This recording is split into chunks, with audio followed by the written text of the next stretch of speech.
Hello दोस्तों, मैं हूं मौलिक शर्मा, आपका फेवरेट यूट्यूबर, और मैं आपका स्वागत करता हूं कॉम्बो टीवी के अंदर। भाई आपने अभी तक चैनल को सब्सक्राइब और नहीं कराना तो भाई प्लीज कर दीजिए सब्सक्राइब एंड उसका बेल आइकन दबा दीजिए रेगुलर अपडेट्स के लिए। डिस्कस करेंगे कि पिकाचू और ऐश के बारे में। तो चलो वीडियो स्टार्ट करते हैं। जब ऐश 10 साल का हुआ, जब उसे प्रोफेसर ओक से एक पोकेमॉन मिलने वाला था। 4 में से केवल 3 ही ट्रेनर को एक पोकेमॉन मिलने वाला था। 3 पोकेमॉन थे, चार्मेंडर, बल्बासौर एंड स्कर्डर। और 4 जो ट्रेनर थे जैसे कि गैरी, रेड, ब्लू एंड ऐश, तो उन चारों में से एक ही मिलना। उस दिन ऐश बहुत एक्साइटेड था यार अपने पोकेमॉन के बारे में।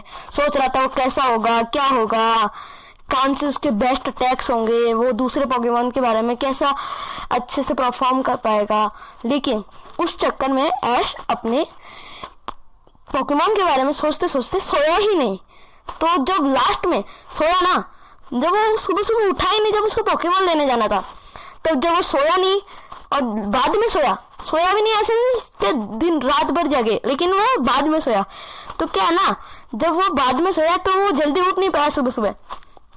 तो जो पहले 3 ट्रेनर थे ना, उन्होंने पहले ही ले लिए पहले 3 पोकेमॉन। और जब ऐश प्रोफेसर ओक के पास पहुंचा, तो जब ऐश प्रोफेसर ओक से बोला कि मुझे भी एक पोकेमॉन दो, तो प्रोफेसर ओक ने मना कर दिया कि अब मेरे पास कोई पोकेमॉन नहीं है। जब ऐश ने बहुत बोला, रिक्वेस्ट करी प्रोफेसर ओक से, जब प्रोफेसर ओक ने एक अलग सी बॉल बीच में से लाई थी भाई, वो बॉल पिकाचू, उसके अंदर पिकाचू था और वो अपने आप बाहर आ गया। सोचो, बुलाया भी नहीं था उस पिकाचू को, बहुत जिद्दी था वो पिकाचू। जब वो बाहर आया और ऐश के पास जाते ही उसने थंडर शॉक दे दिया।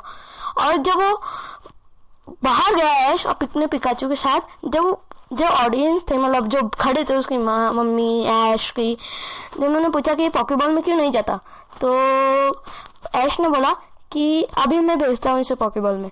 तो जब ऐश ने उसकी तरफ पॉकेबॉल भेजा, लेकिन पिकाचू ने उसे फेंक दिया और बोला मैं नहीं जाऊंगा इस पॉकेबॉल के अंदर। और जब ऐश अपने सफर में आगे बढ़ा पिकाचू के साथ, जब उससे प्रोफेसर ओक ने एक रबर ग्लव्स दिए थे, मतलब एक जो इलेक्ट्रिक शॉक को एब्जॉर्ब करे, ना कि उससे लग जाए, इसलिए उसे रबर ग्लव्स दिए थे। पिकाचू बहुत कोशिश करा ऐश को थंडर शॉक देने की, लेकिन वो नहीं दे पाया। और ना ऐश उसे रस्सी से ले जा रहा था यार। सोचो पहले कितने रूड थे दोनों के दोनों। फिर जब ऐश को उसकी जर्नी का, जो सफर का एक पहला पोकेमॉन देखा, जो कि पीजी था, भाई वो एकदम बढ़िया स्टार्टर पोकेमॉन था ऐश के लिए। अगर ऐश उसे पकड़ता तो उससे बहुत अच्छा फील होता और वो बाद में जाके पीजियोट या मेगा पीजियोट में भी विकसित हो सकता था। लेकिन पिकाचू ने उससे साफ साफ लड़ने के अंदर मना कर दिया। और जब ऐश ने उसे पत्थर मारा तो वो उड़ गया, क्योंकि वो शांत स्वभाव के थे, और पिकाचू पेड़ पे चढ़ गया। और जब ऐश को उसकी जर्नी का दूसरा पोकेमॉन मिला, जो कि स्पेयरो था, भाई ये बहुत ही गुस्से वाला पोकेमॉन था। और जब ऐश ने इससे पत्थर मारा तो उसके सिर पे जाके मारा यार। वो अपने साथियों के साथ, सारे साथियों के साथ ऐश पे हमला कर दिया। भाई ऐश और पिकाचू जान बचा के अपने भागे। ऐश और पिकाचू को बहुत चोट मारी स्पेयरो ने। जब पिकाचू ने सोचा कि ये ट्रेनर मेरे लिए बहुत ही अच्छा है, क्योंकि ये मेरी परवाह कर रहा है। अब सोचो यार, इसने सोच लिया यार पिकाचू ने कि अब मैं इसके साथ ही जाऊंगा। और पिकाचू ने फिर उड़ के जंप करके ऐश के हाथ में से सारे स्पेयरो को भगा दिया ठंडा शॉक देकर। उसका ठंडा शॉक बहुत ही ताकतवर था भाई साहब, सोच भी नहीं सकता था ऐश कि उसकी वो बात मानेगा। और लेकिन जो कि स्पेयरो उसको चोट मार रहे थे, उससे बहुत ही ज्यादा घायल हो चुका था, वो चलने लायक भी नहीं था। ऐश उसे जल्दी से पोकेमॉन सेंटर लेके गया और ठीक हो गया भाई उसका पिकाचू, बहुत चोट के बाद भी ठीक हो गया।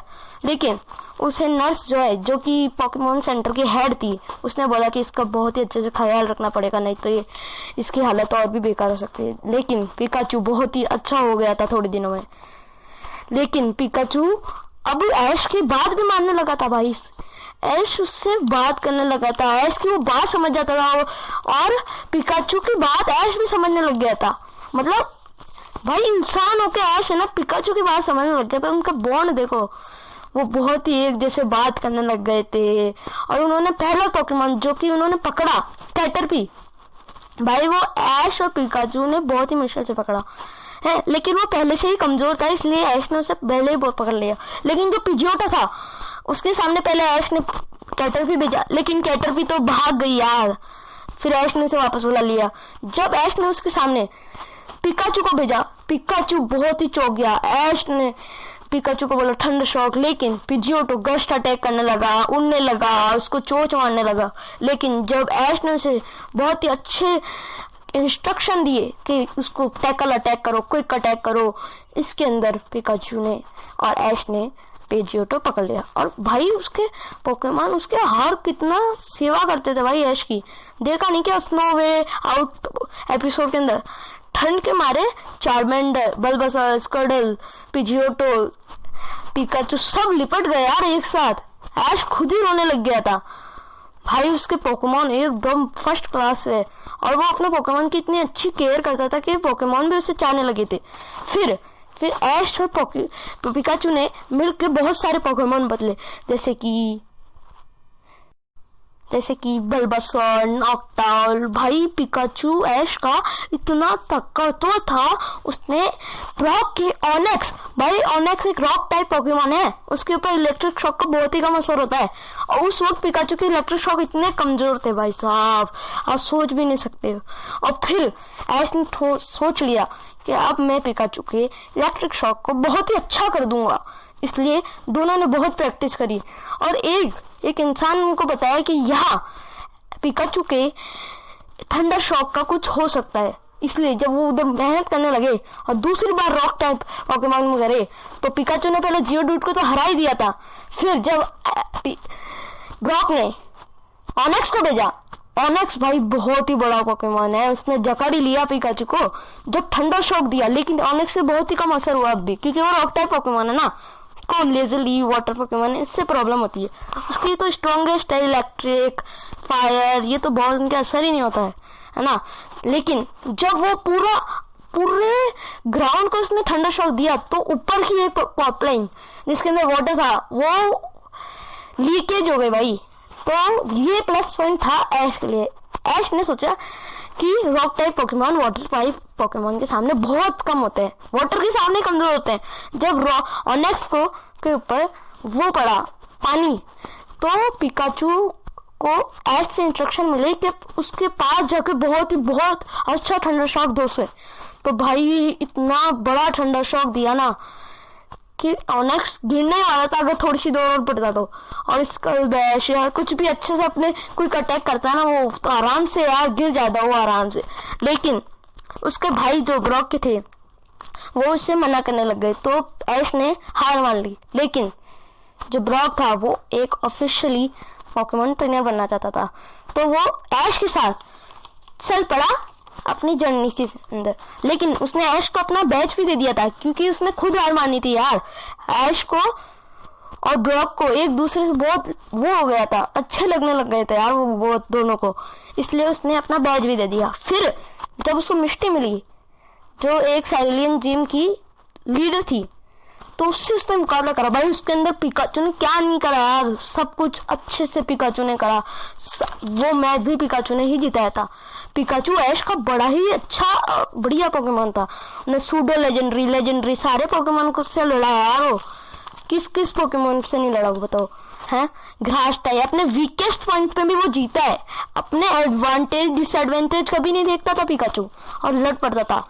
क्या भाई उसने ऐश की कितना सेवा करी थी। ऐश उसे हर बार अपनी जर्नी में रखता था। क्यों? क्योंकि वो उसका सबसे स्ट्रॉन्गेस्ट बॉन्ड पोकेमॉन था। भाई उसे हर सीजन में साथ रखा है ऐश ने, क्या वो कांटो हो, जोटो लीग हो, ये कोई सभी हर लीग के अंदर उसको भाग लाता था और वो बहुत ही अच्छा परफॉर्म करता था। और जोटो लीग के अंदर उसने तो 2 पोकेमॉन को हरा दिया था भाई। क्या है वो, बहुत ही अच्छा है वो। और ऑरेंज लीग के अंदर जब वो ड्रैगोनाइट से मिला भाई उसने कमाल कर दिया, उसने ड्रैगोनाइट को हरा दिया। ड्रैगोनाइट भाई सूडो लेजेंडरी पोकेमॉन है, उसके बारे में हमने पिछले पोकेमॉन एपिसोड में डिस्कस करा है, देख लो आप जाके। ग्रीनिंजा और ड्रैगोनाइट के बारे में बहुत डिस्कस करा है उसके अंदर में।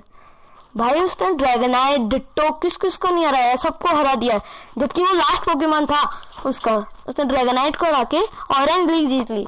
भाई ऐश का पिकाचू बहुत ही मस्त था। चलो दोस्तों, अब आपसे अलविदा लेते हैं।